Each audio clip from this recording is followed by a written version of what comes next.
All right, everybody. Why don't we go ahead and get started? Good morning again. This is Mike Bell. I'm here with colleagues at CDC. Today we're going to be reviewing some of the issues related to personal protective equipment. But before we start, I'm going to pass it to Dr. Anita Patel, who will give us a quick overview of the current outbreak. Great. Thank you. Thank you, Mike. So as you all are aware, we have been monitoring this expanding outbreak of respiratory illness that's been centered in China. This is a novel coronavirus, and we've been calling this the 2019 novel coronavirus. Right now, we've seen virus outbreak in 27 locations across the world. It's impacted over 40,000 individuals, and in the U.S. right now, we have 13 cases across 6 states. The potential global public health threat posed by this virus is high, but right now, the immediate risk to most Americans is low, as most cases still are limited to mainland China. Right now, the virus is not spreading in communities across the United States, and the vast majority of Americans have a low risk of exposure. The greater risk is for people who have recently traveled to China or their close contacts. This is a rapidly evolving situation, and the risk of assessment for Americans will likely change. The federal government is working closely with our state, local, and tribal and territorial partners, as well as public health partners and the healthcare sector, to respond to this public health threat. The public health response is a multi-layered response with the goal of detecting and minimizing introductions of the virus in the United States to reduce the spread and the impact of the virus. Strategies are in place to reduce the number of travelers from China in screening, and you may have heard about some of that in the media. The U.S. public health system also is on high alert to detect cases of 2019 novel coronavirus infection and prevent further spread within communities. The success of this response efforts will determine what happens in the coming weeks and months and what will happen here in the United States. While leaning forward aggressively with the hope that we will be able to prevent community spread, we're also preparing for the worst. The current outbreak meets 2 criteria for a pandemic. It is a new virus, and it's capable of spreading person to person. Extensive work has been done over the last 15 years to prepare for an influenza pandemic. Influenza pandemic preparedness platforms and plans will be appropriate in the event that the current 2019 novel coronavirus outbreak triggers a pandemic. Here at CDC, we have implemented an incident management system. This system is coordinating all of our activities, both domestically and internationally. We have deployed teams to the areas of the country where we have these 13 cases to learn as much as we can about this virus and its transmission. We also have moved some of the lab testing capabilities down to the state and local level to do more efficient testing and, again, learn more about this virus. We will continue to provide guidance to healthcare system and to clinicians on what to do next, and today's webinar will provide additional details on what we're doing in terms of supply chain for personal protective equipment and the overall approach we're taking to infection control. And with that, Mike, I'd like to turn it over back to you. Great. Thank you, Dr. Patel. So let me spend just a couple of minutes describing infection prevention and control approaches that are currently being implemented and recommended, and some of the implications related to that. This virus is a respiratory virus related to the viruses that cause many ordinary colds. It is not something new in terms of type of pathogen, and we have a lot of information about what needs to be done to prevent spread. Thing number 1 is source control. Preventing someone from coughing openly or sneezing openly is an incredibly effective thing to do, and you'll see that in all of our guidance, the first thing that we promote is getting a simple mask on the person who's ill. This can have, from a physics perspective, a much bigger impact than trying to put protective equipment on people around them. So source control is thing number 1, and that just requires a simple surgical mask. And if this changes, and in the future we need to deal with community transmission, the source control there can be done with handkerchiefs and similar objects. The good news is we currently don't have active community transmission in the United States. All of the efforts, and they are significant, that the nation has put into place to prevent importation unknowingly are all geared towards stopping the or at least slowing the arrival of community transmission, which, as you can imagine, creates a much bigger challenge for health systems and communities across the country. One thing that we do know from MERS and SARS is the ability of healthcare delivery to amplify transmission if we're not careful. We've seen in both of those instances that if there's a lot of interaction between patients, visitors, family members, and if healthcare delivery isn't done in accordance with appropriate hygiene practices, that hospitals can become locations of tremendous fast amplification, and that's something we certainly don't want to see in this country. Because of where we are, as you heard, 13 cases recognized in the country so far, despite a lot of active testing, we are able to be very, very careful in our approach. So right now we're saying that in addition to routine standard precautions, we recommend that these patients be cared for using contact precautions and airborne isolation using a negative pressure room. This is in addition to using a negative pressure room for aerosol generating procedures, and that people wear respiratory protection and eye protection on top of it all. Now, the eye protection is easy to forget about, but as you know, people can cough, and if they cough into your unprotected eyes, you do have tear ducts that lead to the back of your throat. And so we don't want that to happen. That is something that is easily forgotten, and we keep reminding people because it's certainly a vulnerability. Do we really think that airborne transmission of this virus is happening often? We don't have any evidence to suggest that it is. This is not behaving like measles that would completely infect a massive shopping center all in one day, right? We're not seeing that pattern. And so we feel like we're being more conservative than is absolutely required.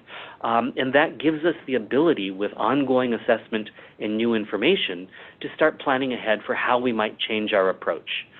We don't expect to use airborne isolation and respiratory protection forever and ever for viruses of this sort, but we do want to make sure that if we loosen our requirements a little bit, it's after we know just how bad this can be, which populations are most likely to be harmed, and whether there are specific parts of the healthcare system that might be more vulnerable. What I can tell you is that from what we know from previous coronaviruses and respiratory infections in general, ambulatory care settings, acute care, emergency departments, places where people with symptoms walk in are certainly high on the list of concern. We're messaging very strongly that patients seeking care who have had travel exposures call ahead. And if you receive such a call, we're messaging to healthcare systems that those individuals should be asked to put a mask on before they arrive. Any assessment should be done in a place where they're not exposing other healthcare staff or other patients. So a separate exam room. If you have a negative pressure one, go ahead and use it. In this country, we have a lot of resources, and we're okay with saying go ahead and use them if you have them. You'll see that in many other countries around the world, the recommendations are different, mostly because they don't have the resources and bandwidth that we have. I have a hunch if they did, they would be doing something similar. As I said, this is an ongoing process. We're learning more every day. I would please ask that you frequently check cdc.gov/coronavirus. That's where all of our updated guidance is going up. We're updating things on a daily basis. We got helpful feedback. It was pretty obvious, now that I think about it, to remember to put updated dates and what's new type boxes on our documents. So we're attempting to backtrack and put those in to make it easier for you to understand what's changed. One thing to point out is that we've heard clearly from you and others that supply concerns are starting to rise. Some of this is related to the fact that a great number of devices and types of equipment do come, in fact, from Chinese manufacturers. As their ability to produce is hampered by the outbreak, we are concerned that our supply chain can be impacted. We know that many purchasing organizations and distributors are now using a systematic approach to distributing available supplies, and that's a good thing.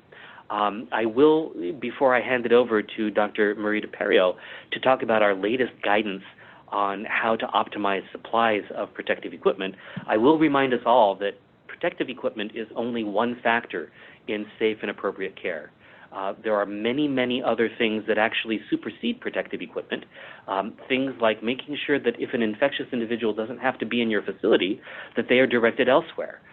Using nurse triage lines, call lines, advice lines for people who don't require hospital care is an incredibly important thing.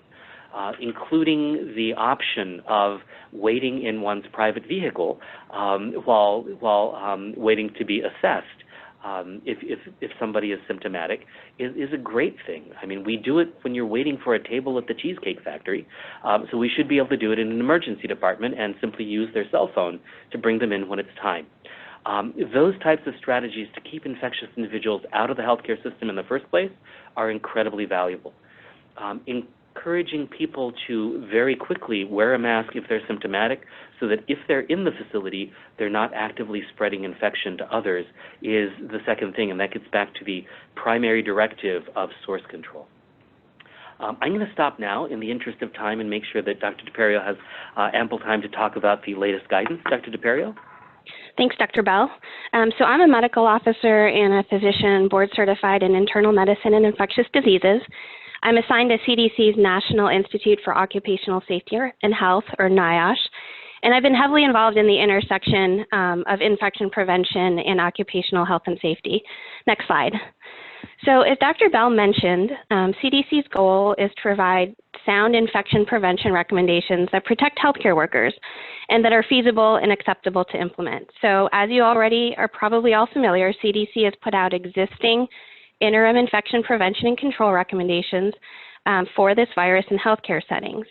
So CDC also has additional new information on the healthcare supply of personal protective equipment, or PPE, and a screenshot of that is on this slide.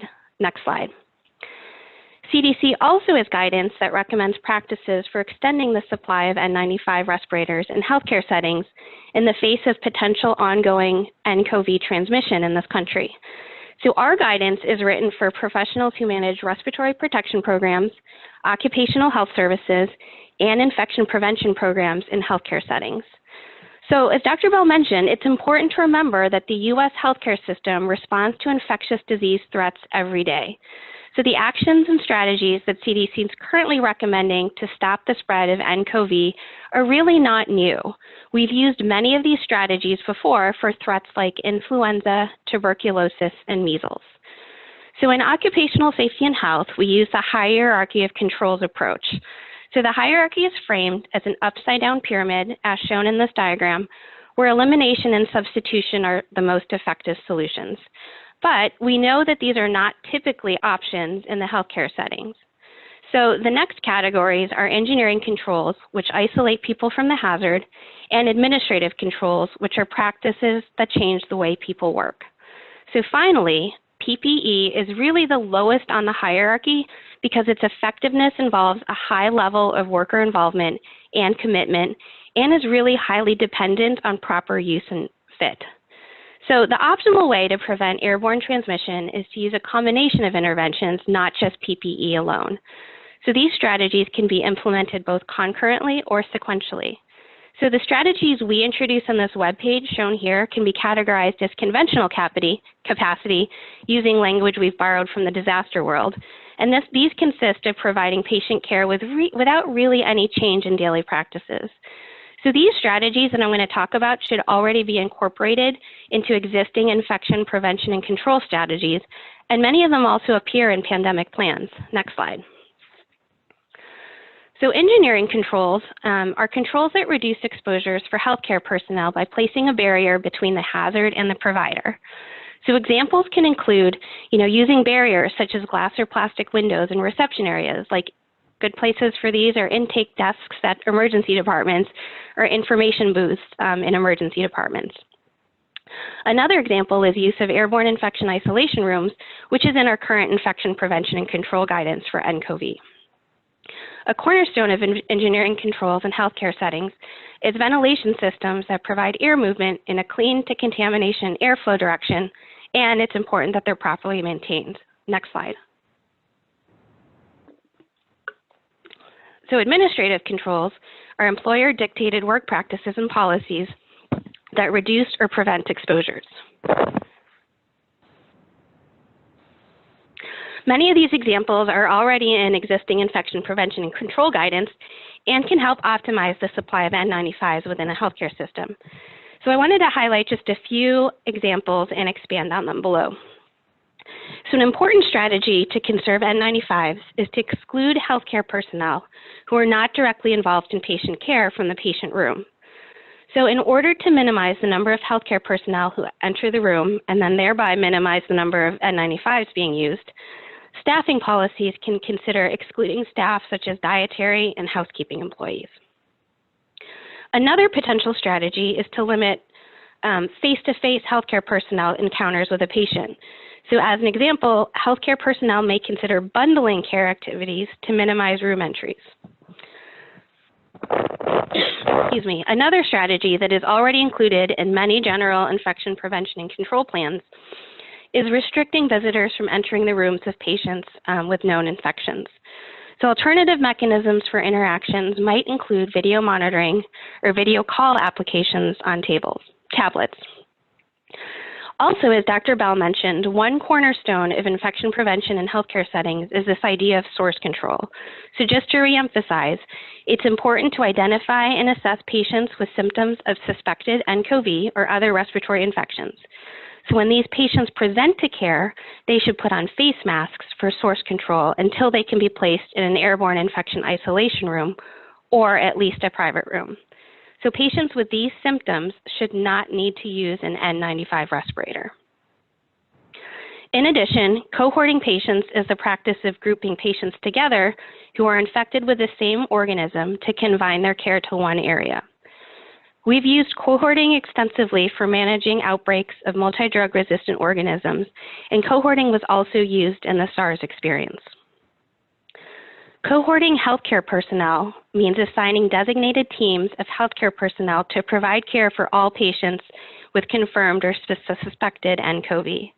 This can be another strategy that may limit the number of healthcare personnel exposed and who need to use N95s, and then also limit the number of healthcare personnel who need to be fit tested. Finally, some facilities may adopt a plan to use the just-in-time method for fit testing, which has been incorporated into many pandemic plans and facilities. So for large facilities, it may not be feasible to fit test all employees, especially if their job does not typically place them at risk for exposure to airborne infectious diseases like tuberculosis. So these hospitals have the capacity to do larger scale training and fit testing when necessary during a pandemic. Next slide, please.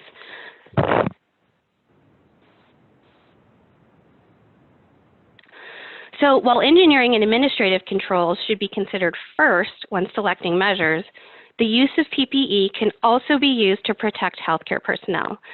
So our guidance in our webpage outlines additional conventional capacity strategies, such as defining when to use surgical N95 respirators. So our worker safety and health team has fielded multiple inquiries about the indications for use of surgical N95s. So surgical N95 respirators should not need to be used outside of healthcare settings. In general, healthcare personnel providing general care to nCoV patients should not need surgical N95s. Surgical N95s should be used by healthcare personnel who are working in a sterile field or those who may be exposed to high velocity splashes of blood or other body fluids. Another potential strategy for optimizing the supply of N95 respirators is the use of alternatives that provide equivalent or higher protection. So these include other disposable filtering facepiece respirators, such as N, P, and R, N95s, 99s, and 100s. In addition, powered air purifying respirators, or PAPRs, can be used. So these are reusable respirators that are typically loose-fitting hoods or helmets with a HEPA filter. And finally, elastomeric respirators could also be used. It's important to note, though, that PAPRs and elastomeric respirators are reusable, so they should have up-to-date cleaning and disinfection procedures. So in closing, I wanted to emphasize again that the strategies I've outlined here and that are in our guidance really are strategies that healthcare facilities should already be incorporating into their existing infection and prevention programs. All of these strategies may optimize and thereby conserve the supply of N95 respirators. And now I believe we're going to hear from a couple healthcare systems about their real-world experiences.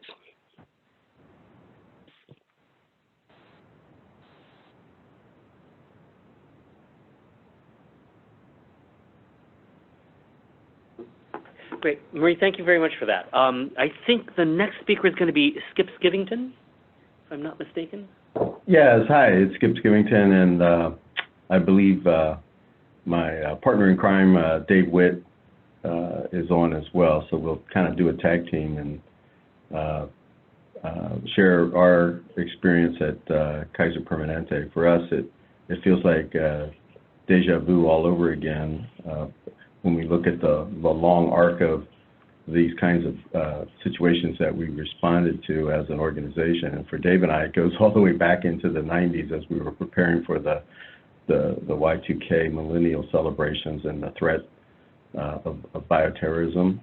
And then it hit us personally in 2001 with anthrax, and then SARS, H1N1, and Ebola. So some of the characteristics of that impact to the organization are very, very consistent, and it's just heartwarming to know that there's so many people out there that are interested in this, and you and I walk in pretty much the same shoes in our facilities, because as soon as we heard that there was an issue circulating in mainland China, we could, feel the heart start racing a little bit more than normal, because we knew what to expect, and sure enough, it's playing out that way. So not that we think that we have the answers, because we don't, but we do have a great partnership with all of our health partners from the federal, state, and local level, and it's through this cooperative practice that we think that we're as prepared as we're going to be. And then we also, I just saw something come across that we named this, so I guess the WHO is calling it COVID-19. So we have a formal name for our friend and foe here. So if we can, Dave and I just had time, because we've been, like you, working around the clock to get ready. So we just kind of listed out on a slide, not too sexy with any pictures or anything, that lists out what we've been doing. One of the things that, I don't know if it was serendipity or if it was master planned by the CDC, but we've been talking with Anita and her team for a number of months about their Health Pulse program, and so we've been participating with them. And that, if you're not aware of it, is one where they want to dip down into systems like ours to see what impacts that are occurring at the ED. So we're basically using the NEDOX scoring, and we use that really quite successfully during seasonal flu, because it's a early indicator if our ERs are being impacted.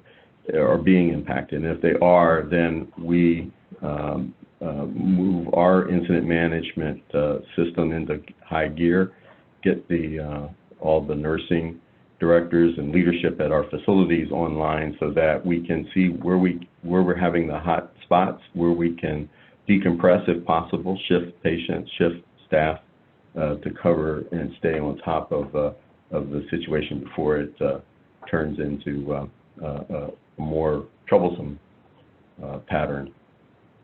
So you can see the usual things that you would think.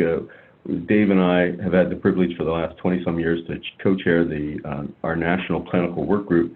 So we bring together in sort of a wiki experience to kind of get the latest situational awareness throughout the country, get alignment on some of our tools and products that we share within the organization, with the attempt to get the best information, the best science, the best possible products, and we share extensively, and we encourage people to plagiarize shamelessly, so that local folks aren't having to reinvent the wheel for certain products that they're needing at their facilities, like signs, like workflows. If you'll see in the middle of the page, we are an Epic house, and so Health Connect is our internal term for our EMR. And so we coalesced around a set of patient screening questions, and as Dave can attest to, lots of sharp elbows and bruises that went into that effort, because, if you ask one clinician what they'd like to see for on a screening questionnaire, that's then you heard one voice. So there's many, and sometimes it's a really a long struggle to land on a common space. But when we do, we find that that's usually works pretty well because of the rigor and the passion that goes into coming up with with the right workflow or questions. The other thing that we've done that's similar to with the PPE conservation is for our medical office buildings. When the virus first surfaced, everybody wanted N95s, and as you and I know, you probably saw boxes or cases or pallets of N95s potentially going out the back door. We've heard credible stories of people willing to pay $100 of their own money for a box of not even N95s, surgical masks, because quite frankly, we're seeing the burn rate on our surgical masks going up much higher, surprisingly, than N95s. So we put in pretty aggressive techniques to kind of control the flow. And even though you and I and our facilities are under allocation from our suppliers, if you can get them, because some of them I understand are on back order, but we're certainly on allocation from our main suppliers. And we're doing the same internally. So we set some measures. We can look at what's normal run rates, and then we kind of keep our eye on that, and we let the facility know that we'll allow for some additional usage beyond the run rate, their normal run rate, but we'll cap it there, and they have to put in a special justification. So we were already in a high alert mode within our supply chain, because that team and our whole organization had been affected pretty deeply with the Cardinal recall. So with the surgical gowns, and then for us, more impactfully, we had quite a few custom procedure packs that were also impacted. So we were basically scrambling day to day, and they did a Herculean effort to keep ahead of that disaster in its own right, to prevent any surgeries from being deferred or canceled. So since they were already in that high alert mode, this was just a natural thing for them to stay engaged and keep their command center operational, and to give us updates on our aggregate supply chain situation, and then what the local facilities look like. So they've been really our personal heroes so far through this crisis for us. So I'll take a pause, and Dave, and see if you wanted to add anything to anything that we just talked about. Yeah, I think... Just real quick, sorry, knowing we're close on time, and Dave, want to give you just a minute so that we can move on. I want to make sure there's plenty of time for questions and answers. I do want to highlight a couple of things that were on the slides that I think was so good that you were pointed out. One are steps that we could take, that they're taking now, like prioritizing early fit testing, partnering with waste management to work through any clarifications that need to be made about waste, and even coming up with a protocol to send to your nurse line and advice line so that they feel ready to answer questions from patients that might come in. Those are easy, practical steps that it sounds like is really helping you guys be well positioned to make best use of the supplies that you have, and to ensure that people who don't need to come in for healthcare don't come in and potentially expose others or get sick themselves.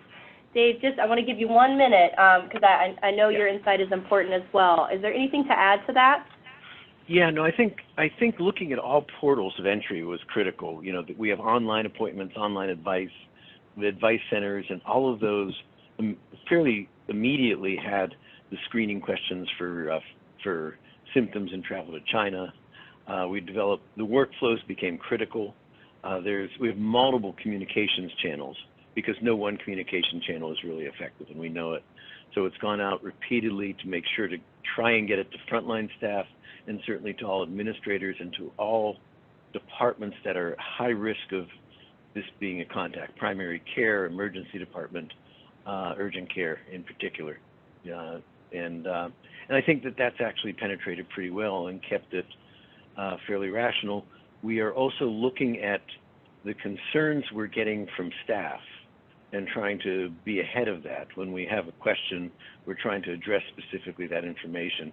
And so far, it's actually been a pretty reasonable response by staff. We aren't seeing, generally not seeing people using extraordinary protection when isn't needed. And we haven't seen really discrimination against folks that we would be concerned about, against people of Asian ethnicity and that sort of thing, that can come out very quickly in this kind of setting.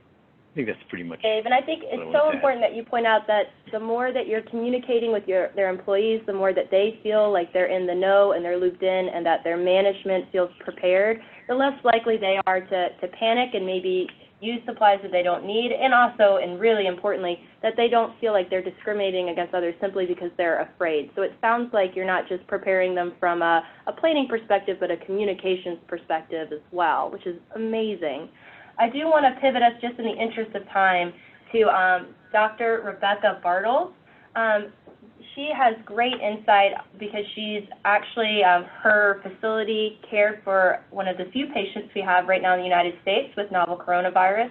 So she can speak to the on-the-boots experience and the practical ways that her facility's been able to address the first case, and then the ways that they're going to plan to addressing these needs moving forward. Dr. Bartles? Excellent. Thank you so much. If we can move into the next slide, just a bit of background. I think all folks are aware of the initial case in Everett, Washington, that came to us on the 20th of January. And in response to that case, our BEST team, which is Biocontainment Evaluation and Specialty Treatment Team, was initiated. And we initially responded to this patient in the same way that we would, a dry Ebola patient, because our team had been drilling, they were geared up and ready to go. And with this being the first case in the U.S., we were operating with an abundance of caution at the direction of our local Department of Health and CDC colleagues. Next slide. So our first set of PPE looks like what you see on the screen here. We use cappers or pappers, the AAMI level 4 gowns, impervious boot covers, double gloves with the extended cuffs, and then we provided scrubs and shoes to our caregivers. We used our biocontainment unit. Patient was transferred in a biocontainment pod, and we definitely, at the time, it was the right thing to do, but, certainly a bit of an overdue for the pathogen that we're looking at. Next slide. So very early on in the process, we right-sized the response, again, at the guidance of CDC and our local health department, to be more in alignment with the CDC recommendations at the time of contact and airborne with eye protection. So we moved down into the AAMI level 2 gowns, still using double gloves, or we still use double gloves just because of the logistics of removing pappers and N95. The double gloves helped in that doffing process, and then obviously the respirator. We were able to estimate for our one patient the amount of usage, and I felt like this material was important to share for those of you that are doing surge planning. when the patient was relatively stable and feeling well, we used about 6 sets of the PPE that you see there per shift. We had 2 designated nurses on the unit. When the patient was feeling sicker and was running fevers, we used about 20 sets per shift. So in our surge planning, we're doing kind of an 80-20 split of those numbers, just based on what we've heard about the percentage of patients that have more severe disease. Next slide. So that's background about what we did initially for our patients, but that's one of 51 hospitals and closer to about 1,000 clinics at this point. We've got a lot of variation in what care settings look like in our organization, and we want to make sure that we're responding appropriately across all of them and keeping our caregivers safe. Next slide. So I'm not going to talk about the other parts of readiness. The things that our colleagues from Kaiser shared are, we've got parallel processes in place, really that reflect most of those. I'm going to speak specifically about the processes that surround our PPE. So a few assumptions before I share our workflow. We conducted a risk assessment. We've continued to risk assess with every decision that's being made, particularly in light of shortages. We do know, as the first speaker shared, coronavirus is primarily spread via droplet and contact routes. And then within our organization, we have a travel screen in place, and this travel screen has fired around 700,000 times since the 21st when we turned it on.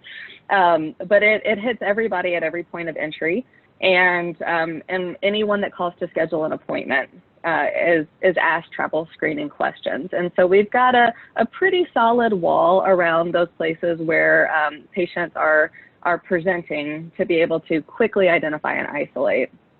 In addition, we had to consider that in our ambulatory care settings, we have a policy for high consequence infectious disease that we're identifying and then transferring. So primary, specialty care, those sort of care environments, we're not doing things that are aerosol generating for coronavirus patients, and certainly not collecting testing there. We are identifying patients and moving them out because most of our ambulatory care settings do not have respirators and have not been fit tested. That's different in some states where that's the state requirement, but the majority of our ambulatory care settings do not. We also know that there are many health jurisdictions that touch our various care settings, and that they have different capacities. And so as we were planning our approach, which you'll see here in a moment, we had to take into consideration that some health jurisdictions are able to respond quickly, and others have been very bogged down with the amount of requests and PUIs identified in their area. Finally, PPE is limited, and I know that we've had really more concerns over surgical masks at this point than N95s even. But we do have guidance from CDC regarding N95s and the documents that were shared earlier about prioritizing use of those. On the next slide, you can see this is just a really simple diagram that kind of gives an overall explanation of our patient flow. We ask screening questions at the point of entry. We actually ask about travel to China, and we have initially, since we turned the screen on, to cast a wider net, and we ask about travel within the last 30 days.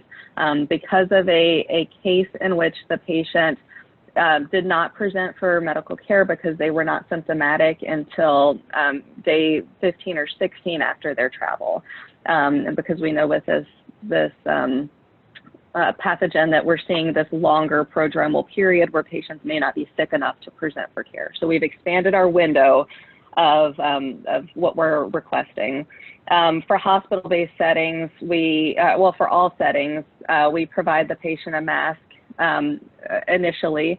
Most of our settings do have sort of masks right at the door with signage as well. And then we move the patient to another room in order to screen them for symptoms. On the next slide, you can see the breakdown. And what I'd really like to indicate here is the difference between response in our hospital-based settings and our clinic-based settings. So if a patient screens positive for symptoms, in our hospital-based settings, we respond by placing the patient in negative pressure and donning the contact airborne, et cetera. In our clinic-based settings, again, we do not have fit testing throughout all 1,000 of those clinics. And so we are using contact and droplet PPE, placing the patient in a private room, and notifying the local health authority. We're not conducting conducting testing, collecting lab specimens, really providing care, simply holding the patient until we get guidance from the Department of Health on the right location to send the patient. Next slide. And then finally, across the enterprise, we are doing a number of other conservation steps, and I'm sure these are things that are in place across many of your facilities. I kind of added the control categories here based on the documents that were shared over the weekend, but certainly we're housing patients in rooms and separating them. The administrative controls, I think, are, it's important for us to talk about these techniques like limiting entrance into rooms and bundling care, excluding visitors, not for coronavirus confirmed cases or even PUIs specifically at this point, but all of our other patients in isolation. Because I feel sure our facilities have more patients in isolation for influenza right now than for coronavirus. And we're using large quantities of PPE for these patients as well. So if we want to be smart about conservation, we need to focus on conservation of PPE across all isolation types as we await updates in our supply chain. And then in the event of surge, cohorting patients, personnel, and just-in-time fit testing begin to make more sense. Obviously, if we don't have confirmed coronavirus patients in our facilities, cohorting isn't really applicable. Next slide. And then finally, we actually do have respirators in our system that were identified last week as being expired, and we've held them. And I was glad to see the CDC guidance recommends, the opportunity to use those things that are out of date when the situation warrants it. So we will be holding those in the event that we get very critical with our supply. Extended use of using the same respirator for repeated use and not removing it is something that, again, we will not be considering at this point, but if we get a surge of coronavirus patients and we're cohorting it, then makes sense. Reuse, again, does not make sense for this pathogen because of the contact nature, but may be appropriate for us to consider for the N95s for our TB patients because of the different route of transmission there. So that is just sort of an overview, and I know I moved through that pretty quickly, but that's the way that we're handling the crisis in our health system.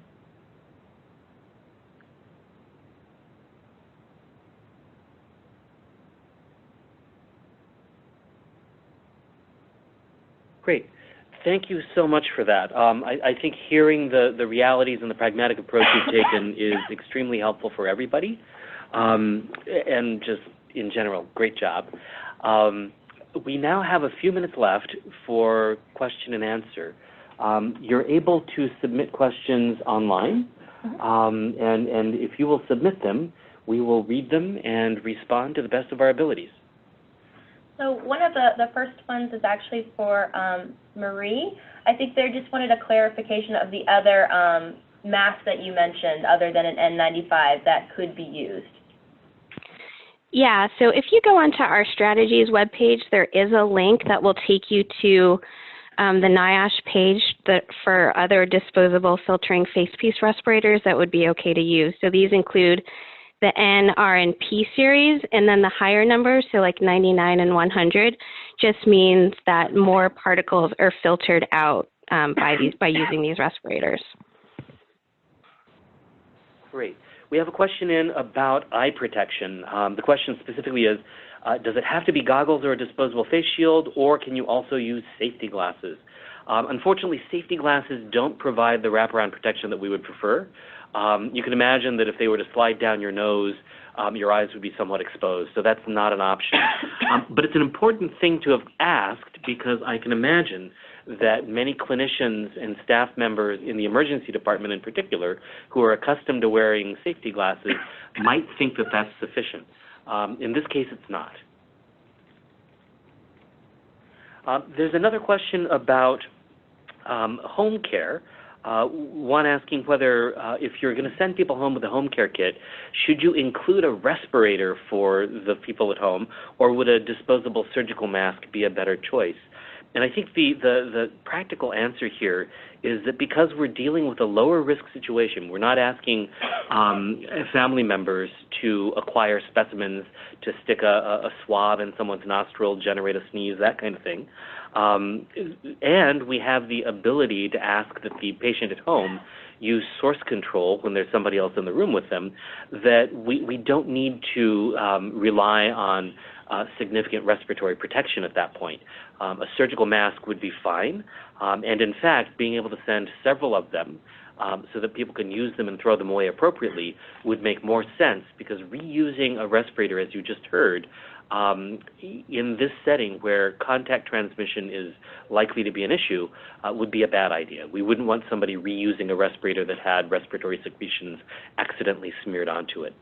So bottom line, not necessarily a great idea to send respirators home with patients, but a stack of surgical masks might be a better option. Related to that is a question that we received about reusing respirators. These are the disposable filtering face pieces, the N95s that we're all used to. Yes, you can do it for tuberculosis, because tuberculosis is all about filtering and not about contact transmission, but that cannot be replicated for people providing care for N coronavirus or other respiratory viruses that are transmitted through contact. What else do we have? So we're getting a question to go through the kind of contingency that was placed in the guidance about using respirators past their shelf life. Marie, can you speak to those contingency plans and the implications of that from the guidance? So we're calling these two strategies contingency capacity strategies. So these are strategies that, might change, might have an impact on patient care and the worker safety and health in the setting of a shortage. So we touch on two potential strategies that can be used for contingency capacity. That's use of respirators after their intended shelf life. It's important to know that, using respirators past their intended shelf life may put the worker at risk because the respirator may not perform to the requirements for which it was certified. So we're working on a little more, fleshing out a little more the guidance surrounding that, and that should be forthcoming. We also do introduce the concept of extended and limited reuse.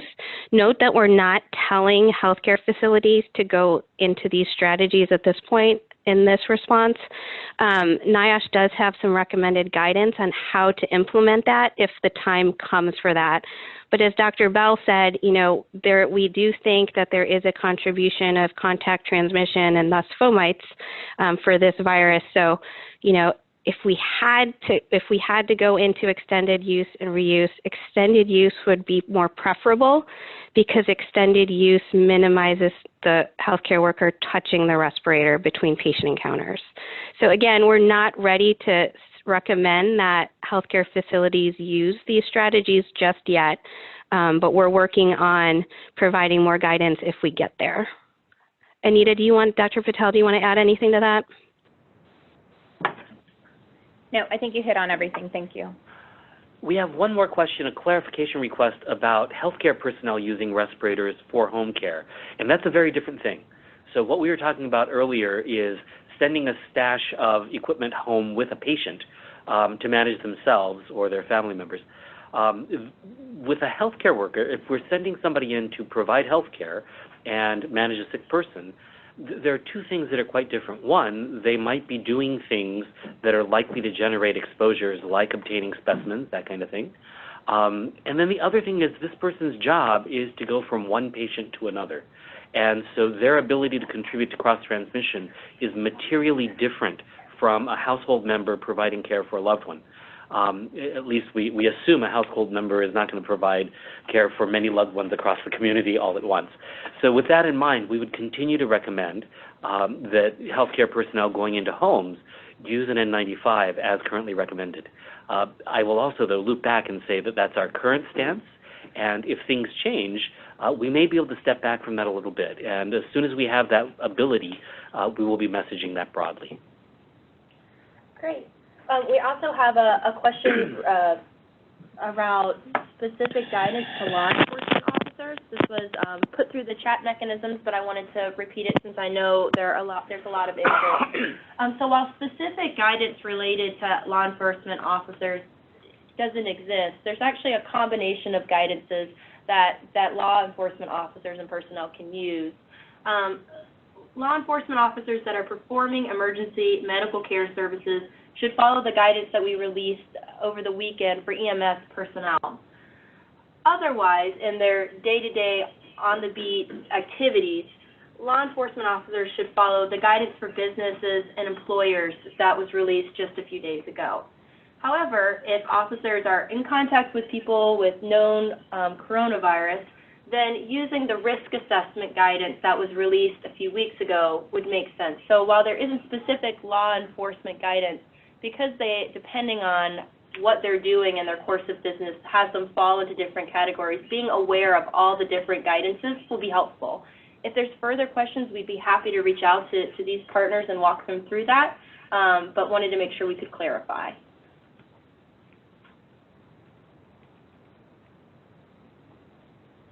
Looking right now to see any last questions that we might be able to answer on here.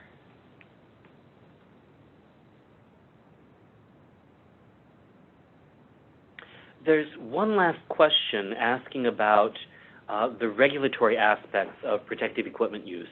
And while the question is asking about, will OSHA change their standards, I think it's much more in the healthcare sector about CMS and deemed status organizations changing what their surveyors look for. We are in active communication with CMS and all of the deemed status survey organizations, and we will be working with them going forward if recommendations change or if supply changes mean that we have to change how we practice medicine.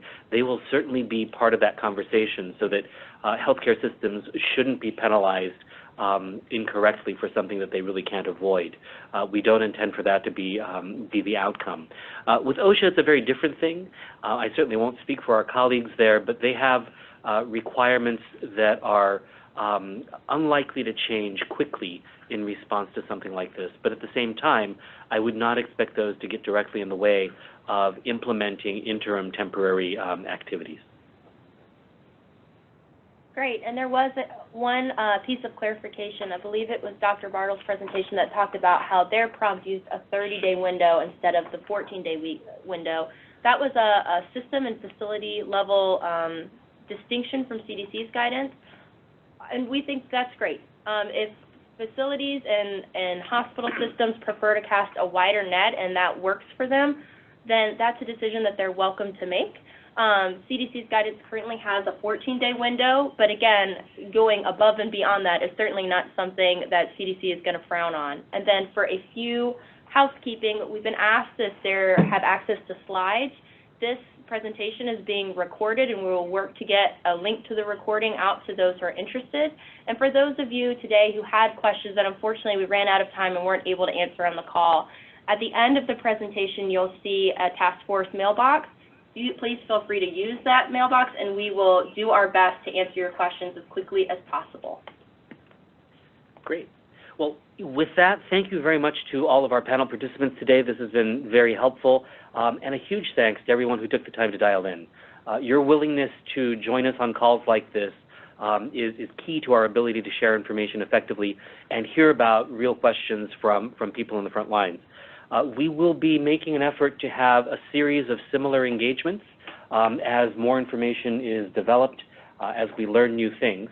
The engagements might have a range of focuses, and as that turns out to be the case, we will reach out to the appropriate groups.